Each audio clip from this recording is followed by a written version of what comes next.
And now for something completely different. This podcast was brought to you by Mr. Content Asia. For more info on how we can help you stand out, visit mrcontent.asia. That's mrcontent.asia. We bring brands alive.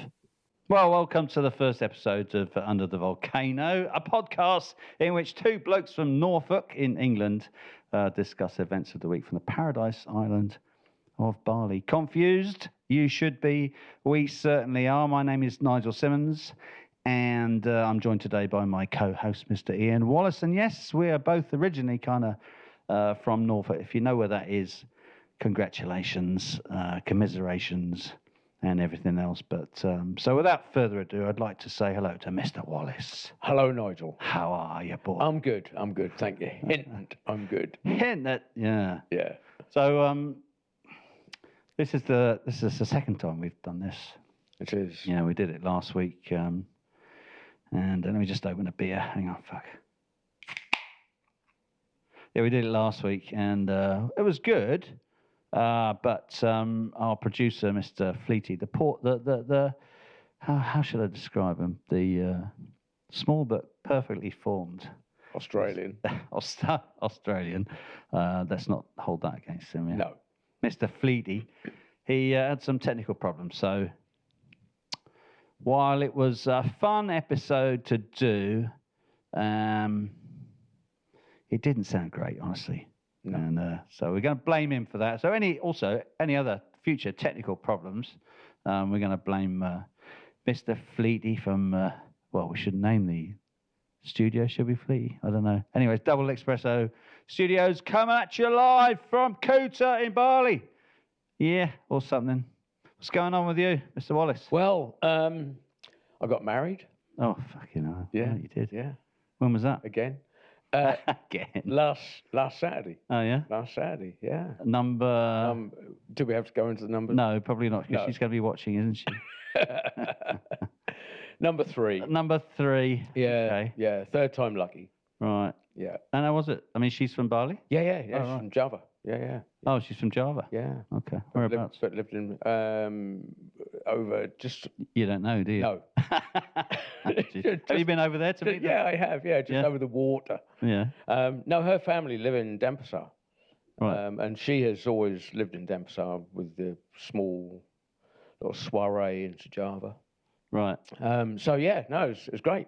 So you are now officially married to an Indonesian? I am. And how long have you been in Bali? About 14 months. 14 months. So you really came over here and you got off the plane, hit the road, run, didn't you? And I thought, let's have a look. Have at it. Yeah. Jesus. Yeah. So no, it's good. No, congratulations. So thank you. Yeah. So we had a wedding at home. It was a little Muslim wedding. Oh, Muslim. Yeah. She's Muslim, right? So she's Muslim. So did you have to become Muslim? Yeah. I had to convert. So I converted about a year ago. Oh, wow. And then they come to us, the KUA, KUA, right, which is the local government, right, and did all the stuff. Right. I mean, so do you have to become? I mean, you get a Muslim name and all that? No, I haven't had to do that. Really? No. I know a bloke at also. A few of my mates have. I've been here a while, by the way. Some of you know me. Some of you may not. I've been here a while, but a lot of my mates have married Indonesian partners, and why not? Mm-hmm. And a lot of them have become Muslims along the way, and they do often adopt have to adopt a Muslim name. Right. So, God, I probably shouldn't say this. This is not a good story to start with, but I'm going to say it anyway. I'm going to tell it anyway. So there's one bloke I know. He's like, he become a Muslim, but I don't think in his heart of hearts he's really religious anyway. Yeah. So he was originally Christian, but again, from when we come from, from in Norfolk or wherever in England, I mean, religion's sort of I don't know. So it's not really part of regular life, is it? No, unless you're really sort of devout or go to church regular. Yeah. It's just sort of Henry VIII, we sorted that out, didn't we? I guess we just Henry VIII, we are Henry VIII. Yeah. So he kind of famously split, didn't he, from the Catholic Church and.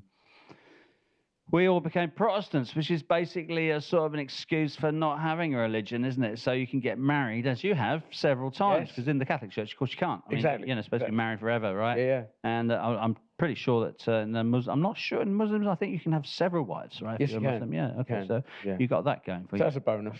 Yeah. But anyway, so he adopted, he said, look, you've got to get there's two things. Right. Number one, you've got to get circumcised. Yeah.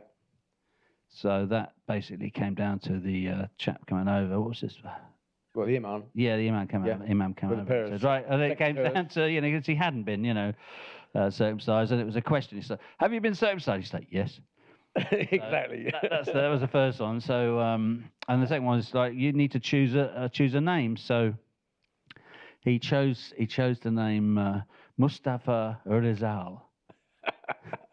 Which, if you decode, Yes. and there's no disrespect meant, of course, but must have a Rizla.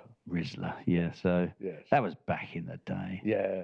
Anyway, does she have kids and stuff? Have you adopted a family as well? So I've now got a stepson. Oh, right, Which is okay. lovely. 8 years old. Oh, wow. So yeah, it's terrific. And you got your own kids as well? Yes. Yeah. Your previous from escapade? Yes. I have 2 children, a son and a daughter.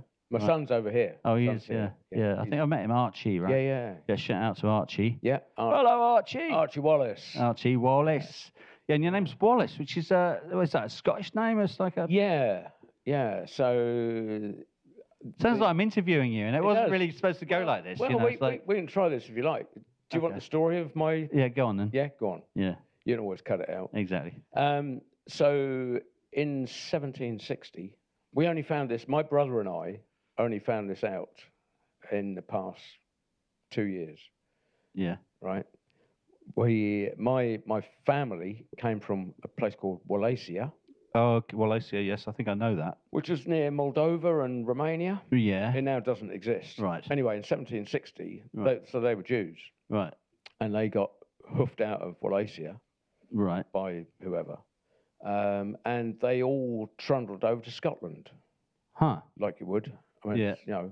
So what was that? Genghis Khan kick you out? I'm not sure. I don't know who it was. Yeah. This might be a bit of a history check there. Yeah. Fleety, can you just check that? Yeah, just have a look, Fleet. Yeah. Make yourself useful. Yeah, for a change. So anyway, they all landed in Scotland, and the story goes they then chose to. What?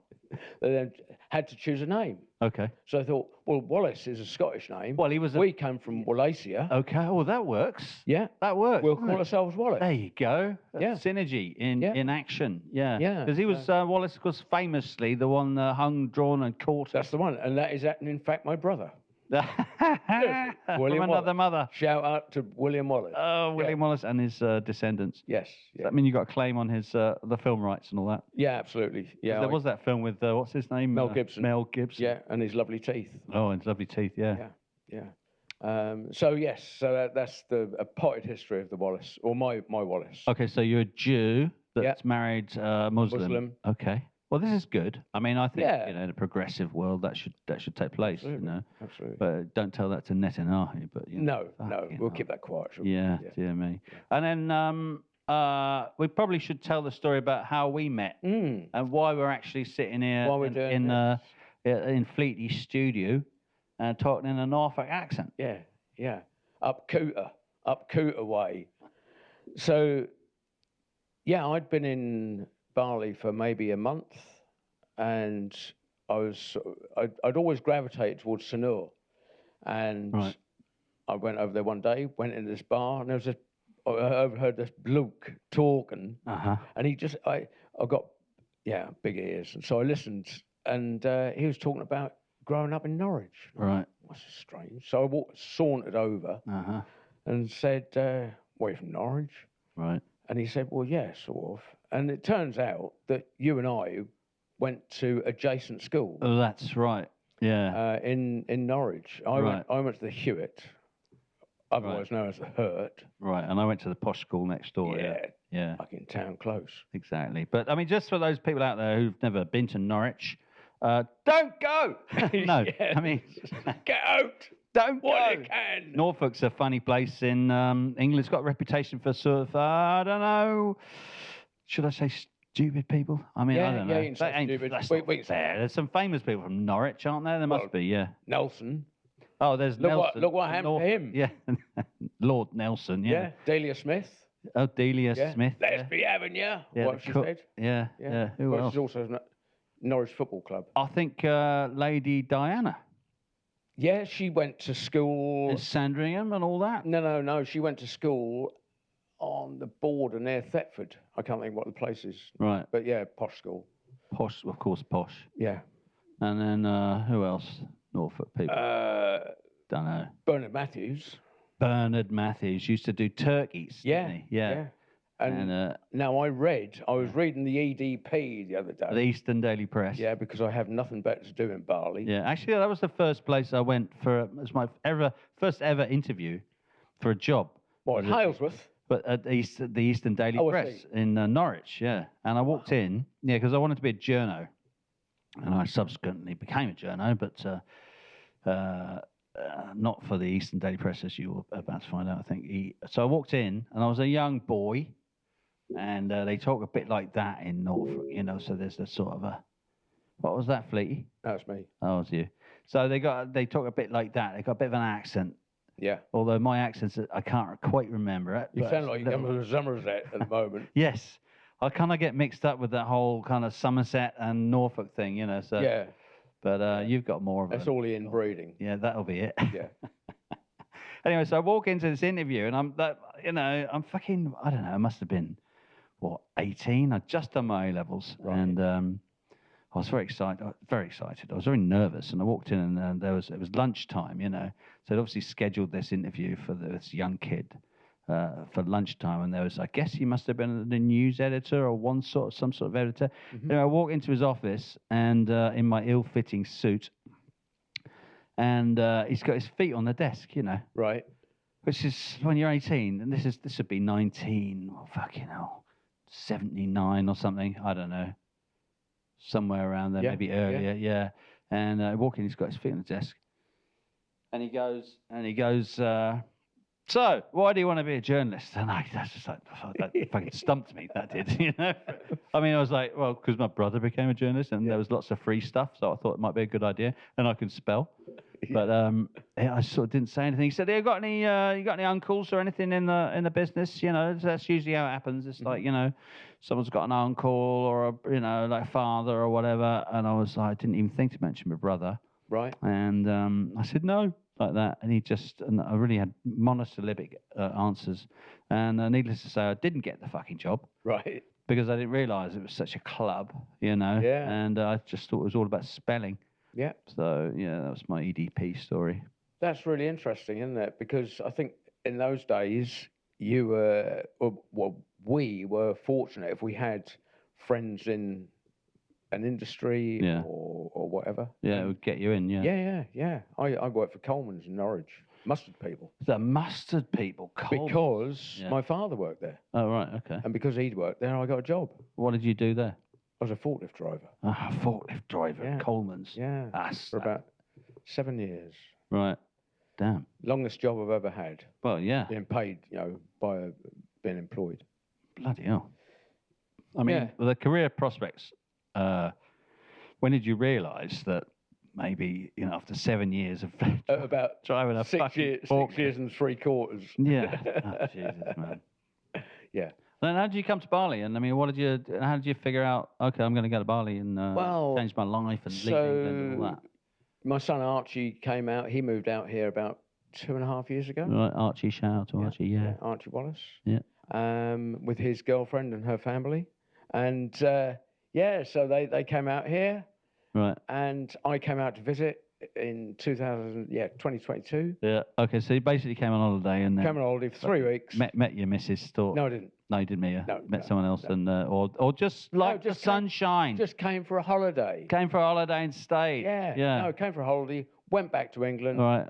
Sold everything. Okay. Moved out here. No, that's a big life choice, man. Yeah. And I mean, we're of an age, me and you. I mean, not about you, but well, I'm approaching 60. Yeah, Can you believe it? Yeah. No. So I mean, and of course, the whole digital nomad thing, and I guess Archie, your son, is sort of into this, Yeah. So they come over here, don't they? They come over here. Yeah. Stealing Come our over jobs. here, stealing our jobs, but they think, digital nomads like a new thing, man. I moved here in 1992. Right. That's a fucking long time ago. That's a fucking long time ago, And I was a digital nomad, except there weren't any laptops or anything. It wasn't digital. There wasn't digital. Yeah, we had books, and we had fax machines. Pen. Yeah, we had a pen. Seriously, the fax machine was and a telephone was the most incredible thing I could find. Once I got a telephone in my house, and it took a couple of years from moving over here between that time and me getting a phone in my house was 2 years. Wow. And yeah, it was one of those landlines. It's got shout out to the kids here, the millennials. It's like it's got a wire attached to the handset and stuff. It's like you put it down on the table, put it down the. Yeah. And there were no laptops. There was no internet, for fuck's sake. No. It was like the internet didn't really exist. So I had a fax machine. I used to go to the local pub, which was called the Beggar's Bush in Ubud. Sadly gone now, run by a fantastic guy called Mr. Victor Mason. And I used to get my faxes sent to the Beggar's Bush. And I was actually working for a newspaper in Hong Kong and writing a column called Postcard from Paradise. Right. And it was my story about living on the edge of a ridge in Siam in Ubud, and what I did every week, which is basically go to the pub and get pissed, and go to the temple and kind of have a good time with the Balinese people, So anyway, that was the sort of global nomad thing then, and lately, I've sort of been involved with this one company doing. They basically promote the lifestyle of sort of being a digital nomad. Come and live the dream. Freedom, Come and live the freedom dream, man. And be a digital nomad. Yeah, we're so fucking hip, And I went out and I played golf with the boss. And he was okay at golf. Right. I was okay at golf. And we got halfway around and he said to me, he was so hip. Man, the digital nomad, selling the lifestyle, masterclass freedom dream, man, and he got halfway around. He said, Nigel, so how long have you been living that paradise freedom life in Bali? And I said, I moved here in 1992, you fucker. And then I didn't like him. And I nailed the 5-iron onto the green, and sunk the putt. Good and he fired me a couple of weeks later. Really? Yeah, he did, from his dash cam in Washington. Right. Yeah, because I'd made some trouble, I think, amongst the company. But good. For speaking the truth, and that's what we're going to do, isn't it? Absolutely. Speak the truth. Speak the truth on our podcast. We should introduce the name now because I haven't even mentioned it. But it's called Under the Volcano. So how did we come to that title? Yeah. So we tried two blokes from Norfolk. We thought that was a bit too parochial, so we went for Under the Volcano because we do actually live in Bali under a fucking volcano. Yeah. And not any old volcano at that, mind you. It's the mighty Mount Agung, the sacred centre of all things in Bali. Have you seen it? I've seen it. You've seen it? Yeah. And I'm going to climb it. You should. Yeah. No, really? That's my plan. Seriously. Good. That's my plan. Very soon. I've never done. I've been here 30 years. I've never even contemplated climbing it. It's about, so I gather, 18 hours up and down. Right. But I heard there'd been a ban on it. Ban on climbing for. Because there's all those Russians coming over as well, exposing themselves on the top of the filthy Russians.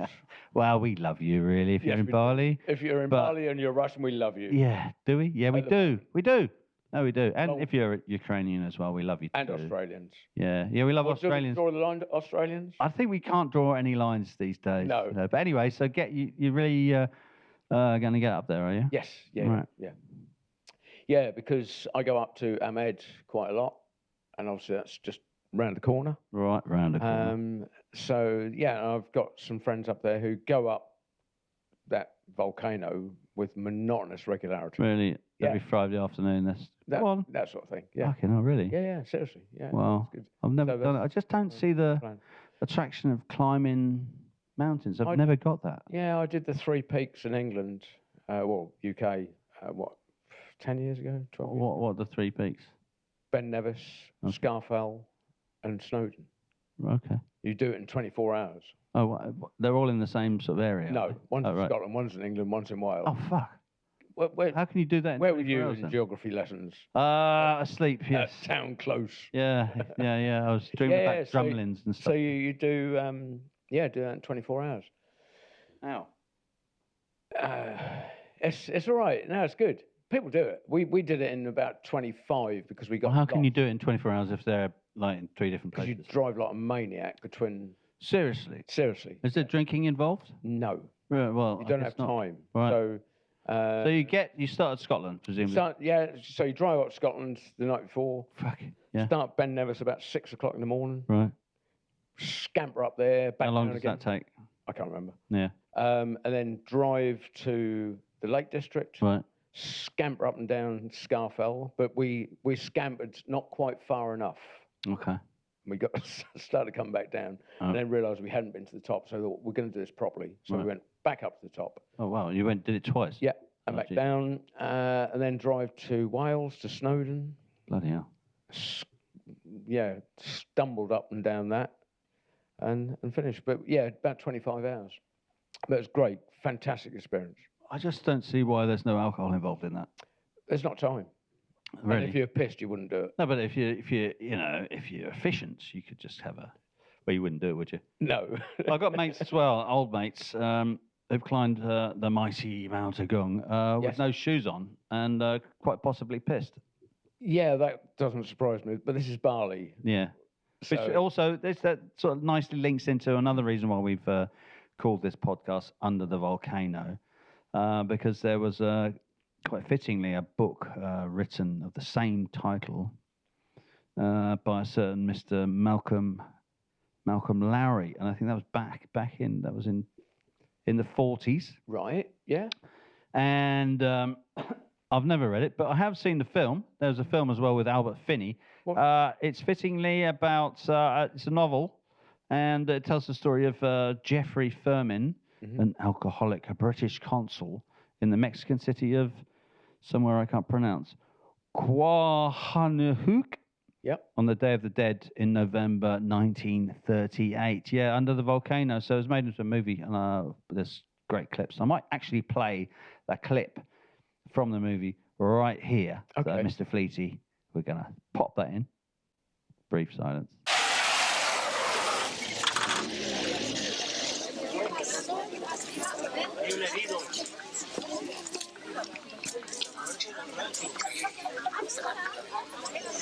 Look here, is everything all right?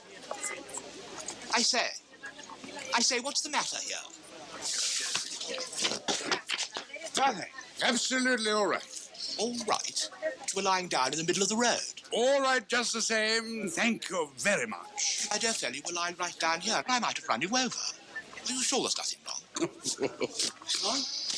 Are you sure you're all right?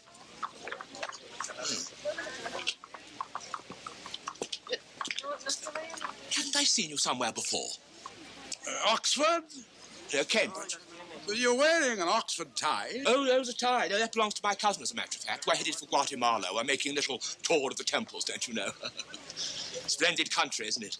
Splendid. And we're back. And it's about, so poor drunken Geoffrey, who's the hero of the piece. I think it was basically a memoir by Malcolm, who'd got sent out to some godforsaken fucking place and just become a pisshead. So I thought it was, found his park bench on a paradise island. So I thought it was quite fitting that we call, because we like a beer. You like we a do. beer, because we met in a pub. We did. Yeah. We did. And the theme has continued. It has, So Under the Volcano, check it out. It's a film. It's a book, and now a podcast. There you go. There you go. The trilogy. Yeah. Yeah. Yeah. Good Lord. Yeah. So volcanoes. I mean, when was the last volcano? Round here. Well, that also brings us nicely, a nice little segue there, Mr. Wallace, onto the real reason for this podcast, Under the Volcano, which is basically we're going to take a look at some local news sources in Bali and fish through the detritus of information on the island, available on the island, and just see if we can find anything good to talk about. I think we've identified a couple of sources. One is our primary source for this podcast is the Sanor Weekly. Shout out to the Sanor Weekly. Yeah. It's a wonderful publication. We love you. Yeah. It's stapled together. It's about 20 pages. It's mostly advertising, but they do have actually a few good stories in there. This week from the Sanor Weekly. I have to blow this up on my here we go, on my laptop. Yeah. So it's entitled A Relatively Quiet Year, and it's also about fittingly volcanoes and eruptions and earthquakes. And it says a relatively quiet year, earthquake count in Bali down in 2023. That headline really caught me. You know, I was like, that's a relatively quiet year. Okay, cool. So according to the Bali office of the Indonesian Meteorology, Climate and Geophysics Agency, the number of earthquakes on the island in 2023 was significantly lower than the previous year. While 435 earthquakes were recorded in 2022, the number dropped by 25% in 2023 to 324. Excellent. That's a relatively quiet year. Yeah. Have you experienced an earthquake here? I have, yes. I haven't. Have you not? No, although last year we were sitting at home and we had some people round and local people, and one of the women is obviously really sort of tuned in to what's happening. Yeah. And she leapt out of a chair and said, earthquake. Yeah. And I was oblivious. Yeah. Yeah. So it's a thing. No, certain people are very sensitive. I mean, obviously, we're living in the ring of fire, you know, so it's a big thing. And a couple of years ago, was it 2 or 3 years ago, it was just constant, you know. Right. It was one summer when it was just, and I mean, I'm talking about table shaking, proper earthquakes, you know, because I mean, a lot of these 324 in 2022 were measured. It says here in the Sanor Weekly, measured 3 or less on the Richter scale. Right. So that's pretty low level, but it's sort of a, you know, you can sort of feel it, but it's nothing to worry about. But a lot of people I know, especially locals, and certainly people who have been through earthquakes, like big earthquakes here, they just fucking freak out, man. They run out of the house. This girl did. Yeah. You know, we had a big one, I don't know, 5 or 6 years ago in Lombok. Right. And I had a girl that was working in our office. I won't say I had a girl. There was a girl working. Stop it. A girl who was working in the office had been living in Lombok and had gone through this huge earthquake, and it followed then, you know, because they seem to come in phases, like they come in, you know, once they start, they sort of, there's a season of them, you know, and rumbles and trembles and stuff. And anyway, she'd left Lombok because of it, because it was so massive, and she'd come up to Bali and she started working in the office. And then there was these rumbles that sort of continued, you know, for like what she hear. And every time there was even a tiny shake on the table, she was just completely freaked out. Had total PTSD about it, you know. So I just, I mean, I've been through ones that really do shake the house. Right. But I've never been through one that's brought the house down. No. You know. Thankfully. Yeah. Have you been through any major sort of... No, I haven't. I haven't. Not just earthquakes, but like any kind of... No. We're lucky us, eh? We are. Cheers to that. Yeah. Cheers. You know, fuck. Cheers. Yeah. Although, talking about earthquakes, where we live we're up on top of a cliff. And in Bali. That can't be good. Well... I mean, you know, it could be good, but it can't... It's good, but do you know what? And I'd never thought about it until recently. You better start thinking about it, man. Well, I daren't. I doesn't. Yeah, but it's good. You're good for the tsunamis, boy. Yeah, I know. We're well out of the water. We're well out of the water, but you know, the thought did cross my mind that I don't know how, we must be, blimey, a long way up. A long way. We must be 40 or 50 foot up. Yeah. Good for tsunamis then. Yeah, good for floods. Bad for earthquakes. Shit for earthquakes. Yeah. Yeah. We had 52 of the earthquakes in 2023 were between 3 and 5 on the Richter scale, 5 right? is And quite high. 21 of them, 21 measured above 5 on the Richter scale, Right. you know, with some strong enough to be felt across the island and sort of make the local press, if you like. Yeah. But the majority of quakes had epicenters at an average of depth of 60 kilometers, says the Sun All Weekly, and none of them pose a tsunami risk. So that's the thing that you worry about, of course. I mean, we watch... when was the first time you heard the word tsunami as an English boy? Yeah, well, was that big one was it Thailand? Yeah, so that was 2004, right? Or 2005 or something, 20 years ago. Yeah. So, but that was the first time in your 120-year life... or whatever age you are, you old fecker.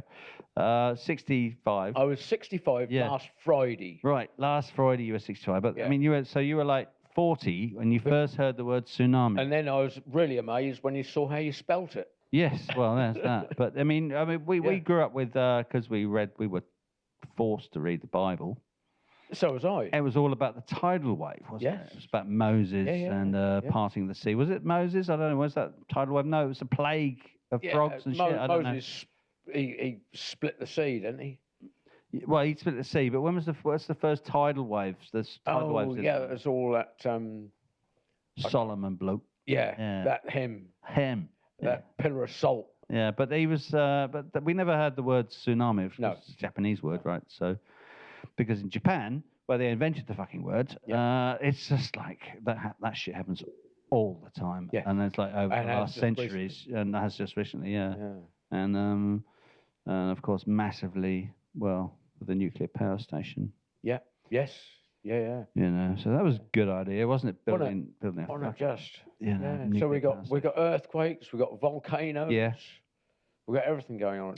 Well, yeah, it's all going on in Bali, yeah. Isn't it? well, let's hope not, because I mean, when they come, you know, these eruptions and earthquakes, man, there's no fucking joke. But there was that big one. What was that? Mount Tambor? Was it? Tambora. Yeah. The one that. Yeah. That was a volcano that erupted in about 1815. Right. And caused it covered the earth, covered the world in ash, and brought about the year of no wind. I'll start again. The year of no wind. No, the year of no summer. The year of no summer, 1816. Yeah, Tambora. Yeah, they haven't. It's a funny thing because because everyone forgets, right? We forget, but I did look that up on Wikipedia. It was in 1815. Yeah. And it was the most powerful volcanic eruption ever recorded in human history. There you go. It caused climate change. Yeah. 200 years ago. There we go. Let's just pull up Wikipedia. It says the ash from the eruption column dispersed around the world and lowered global temperatures in an event sometimes known as the year without summer. Yeah. And this brief period of significant climate change triggered extreme weather and harvest failures in many areas of the world. The climate changes disrupted the Indian monsoons, caused 3 failed harvests and famine, and contributed to the spread of a new strain of cholera that originated in Bengal. Many livestock died in New England during the winter. Cool temperatures and heavy rains resulted in failed harvests in the British Isles. Families in Wales travelled long distances as refugees begging for food. Famine was prevalent in North and Southwest Ireland. I mean, this is a long way from the actual fucking... It's in Indonesia, right? It's just east of us, right? Yeah. And it following the failure of wheat, oat, and potato harvests, famine, man. The crisis was severe in Germany. Food prices rose sharply. Demonstrations in front of grain markets and bakeries, followed by riots, arson, and looting, took place in many European cities. It was the worst famine of the 19th century. There you go. Which was caused by... Incredible. It is incredible, yeah. Incredible. And when you think, so volcanoes, can you remember, it was in Iceland, that volcano, 12 years ago? That stopped all the flights? Yes. Global... Well, we've had that here a lot as well, you know? Yeah. So... This was so big, though, that it cast the world Yeah, it fucked up the world. into darkness for a year or more. Yeah. There was no fucking sunshine in like several thousand miles away in Europe, you know. Yeah. That's yeah, incredible. Tambora. So when are we due the next one? Well, that's you know the $64 million question, isn't it? So if I could, you know, if Elon Musk could figure out that, he'd be even richer. He would. And he could plan our escape to Mars, Yes, you know, yes, and yes. we'd all be okay. But no, we don't fucking know, do we? No. And it is extraordinary that we don't have any clue about how that works. Yeah, they can't predict, can they? Well, is that something to do with the fact we're little tiny fucking ants? Insignificant little ants in the middle of this vast, incomprehensible universe, you know, thinking we know everything about everything, and we're in charge. We know fuck all. No. We know fuck all. We're just going to be wiped away like the little cockroach we found in our bathroom this morning. And killed. You know, and killed, exactly. I hope you did kill it. Here's an interesting thing about Tambora. It also led to the novel Frankenstein. Oh, really? Did you know that? No. Yes, so Mary Shelley famously wrote Frankenstein, you know, which is about the bloke that got stitched up, the doctor that made the, you know, the monster out of stitched up parts and all that. Yeah. She wrote Frankenstein based on that winter of that year with no summer. Yeah. Wow. Yeah. Wow. Yeah. So we've got it all going on over Indonesia way. That's all going on in Indonesia. It's a bit more exciting than East Anglia. Yeah. Well, yeah. God. I don't know, is it? Yeah, no, it is. Yeah, no, it is. You're right. Yeah. Yeah. I was back in East Anglia last year for about 5 months. And, Bali's definitely better. Right. So, what were you doing there? So just lorry driving, agriculture. Agriculture? Yeah. Harvest. What kind of agriculture? What do you tell us about what you do in Norfolk when you go back to Norfolk for 6 months? Trying to go back. It's peas, isn't it? Yeah, that's peas, the pea harvest. Pigs? No pigs. No pigs? No sheep? I don't mention pigs or sheep. Okay. Nothing with a heartbeat. Okay. Are you saying that peas don't have a heart, man? No, they don't. They don't scream when you boil them. Oh, God. Pea harvest, sweet corn harvest, and then we silage and all sorts of stuff. My first job, apart from going to, before the EDP, the Eastern Daily Press, when I was a student, like in between, and I'm sure you've got a story about this too. But once you left school, if you went to school, Ian, I don't know if you did. I'm sorry. No, anyway, so I went to school, right? I went to Posh School, Town Close House in Norwich, and after that I went to King's Lynn. Shout out to the school, I can't remember its name, King Edward VII, yeah. We had a couple of famous, people from the, not many, but there was the bloke from that singer. What was his name? What was his name? From the Blow Monkeys. Him? Dr. Robert. Dr. Robert. What, he was a King's Lynn boy? He was at school in King's Lynn, my school. He was in the same class as my brother, Richard, yeah. So shout out to Richard and Dr. Robert. Yeah. So, Blow Monkeys. Yeah. I actually, there was also the Brundles. Yes. Of the F1 fame, Martin Brundle. Robin Brundle, his younger brother. A10. Yeah, down the A10. Yeah. Robin Brundle was in my class, yeah. Wow. And Town Close House, I was there with Colin Chapman's son. Were you? Colin Chapman, the Lotus Bug. What, yeah. Colin Chapman Jr.? Yes, exactly. That was his name. Yes. Yeah. There you go. Fucking hell. And he used to get special treatment, of course. I'm sure he did. Yeah. Yeah. So, got fast-tracked. He got fast-tracked? Good one. Yeah. I got lost now. Yeah. So schooling. Yeah, schooling. Yes. So... so you went to King's Lynn. I can't remember how I got onto this. How did we get onto the schooling bit? I didn't really mean to go back to the schooling, but... you were talking about... I can't remember. Okay. Let's move on to another scenario. As you are driving through the Surrey countryside, you see a very old lawnmower with a sign saying, "Free to good home." What do you do? I do a handbrake turn, drive up to where that lawnmower is, Wait until my heart stops beating so hard with the shared joy and exhilaration of finding something that's free, even if it's shit, and I put it in the back of my car. Well, that's good then. Yeah, Isn't it? yeah. We've reached an impasse. So I went to the Hurt, as you know. Oh, yeah. And so you made a comment about me not being at school. Right. And yeah, that's true. From the age of 14, I hardly went to school. Oh, right, okay. Because you were too busy. Too busy hanging around. Shagging sheep or whatever. Sheep didn't come into it. I was too busy Fiddling around with pigs' vulvas. No. That was one thing we had to edit out of the last pilot, because he did get into the pigs' vulvas, and we're not going to mention pigs' vulvas, well, you right? Just did. I did. I've mentioned it. But I think we got away. They've come up. I've come up. The pigs' vulvas have come up. So no, we should probably revisit. No, come on. We need to revisit the pig vulva story, because I think, if we're going to set a tone, this being the first, podcast under the volcano. Under the volcano. Under the volcano, yeah. Of the pig's vulva, yeah. Well, so that was a shocking thing you told me last week, and it was really off camera and all that. But it just wasn't that bad. I mean, it was a farmer thing. It wasn't like you were having sex with pigs or anything. No, that was on the neighbouring farm, and the bloke went to court, and he ended up in prison for a long time. Are you serious? I'm serious. Was that illegal? Of course it's illegal. Having sex with pigs is illegal? Yes. What are you talking about? Yes. How come? I don't know. I mean, if you got consent from the pig. That's an old law.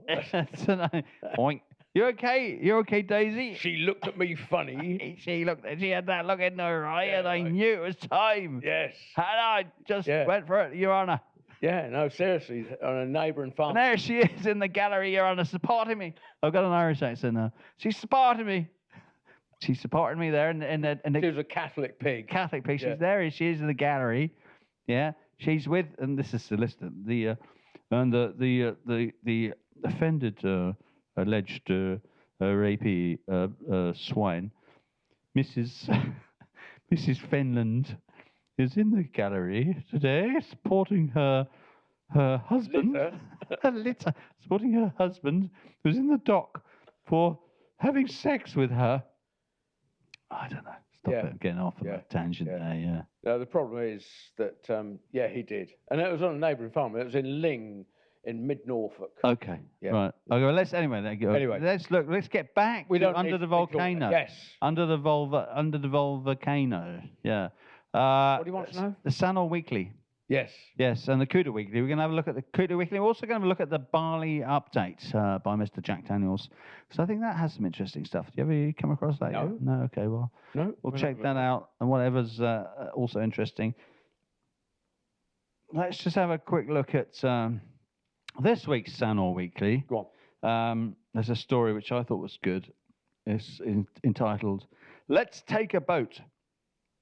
And it's the Minister of Tourism proposes water taxis to solve Bali's traffic problem. Now, we all know, you're aware of the traffic problem here, right? It's horrendous. Yeah, if you want to go anywhere, you have to, if you put in Google Maps, A to B, you're lucky to do, 12 kilometres an hour? Something like that. It's horrendous. So anything they could do to think of alleviating the problem would be good. But I think going by sea might not be the answer. Yeah, I don't know. I'm really in two minds about it. Like, number one, I would never get on a fucking boat to go from Jimbaran to Uluwatu, for instance. No. It's just not going to happen. I would also never. I'd rather sit in the fucking traffic, frankly, than die. At least drown in a fucking boat on the seas around Bali, which are notoriously bad, aren't they? Yeah, no, it's awful. The seas are notoriously, driven by really so fucking dangerous. And if all sorts of stuff. You've been surfing here, which I haven't. You haven't, no. No, right. not at my tender age. Well, back in my youth, yes, I did tread board on. Did you? Yes, on the Tourette's board. No, it wasn't Tourette's board. No. I trod the board. Ah, sorry. Yeah, the surfboard, and I nearly died a few times because it's just so many rips. Anyway, yeah. I just don't see how the idea of Why don't they just build some more fucking roads? Yeah. You know what I mean? And a proper. And I know wide the answer road. to that. We all know the answer to that, don't we? We know that it's not possible to buy the land, Yep. you know, on which the road needs to be built. And we get that they don't have enough money to. And I'm not getting down on Bali here, but, you know, going from east to west on Bali, it's tricky because there's so many fucking valleys and this and that, you know, and I get that. And I get there's no money and all the rest of it. But please, guys, you know, we're ladies of leisure here. We you are. And I. We We are. don't have to, you know, worry about working and stuff No. because we don't. No. You know, we're just We're ladies, retired and doing nothing. But maybe occasionally it would be nice to be able to go to Canggu and enjoy the sunset. Well, they opened up the Canggu, the new shortcut. the new shortcut, Yeah. which was, I think, worked for the first maybe 5 hours. Well, I think anything you build, you know, road-wise, is going to get filled up, isn't it? Because, I mean, everyone wants to get to fucking where they want to go. Yeah, So, yeah. And it's just, so anyway, yeah. we're not going to get into, like, you know, the traffic shit here. Yeah. Yeah. And it is paradise. It is. It is. As long as you don't get into the sunset traffic going to, you know, Yeah, exactly. to Canggu or the Bukit or something, wherever's lately popular, you know, for the Exactly. hipsters to kind of hang out. Yeah. As long as you don't get into that, and it's all fantastic. Yeah, You know. yeah. But water taxis on jukungs, fishing boats, inflatables. I just I just think of like refugees on boats dying and Yeah. drowning. You know. Yeah, because it would attract if you like, the tourists who are coming and think, well, yeah, it's something a bit funky to do, and then it might mean that I'll get somewhere quicker, and then they'll probably die.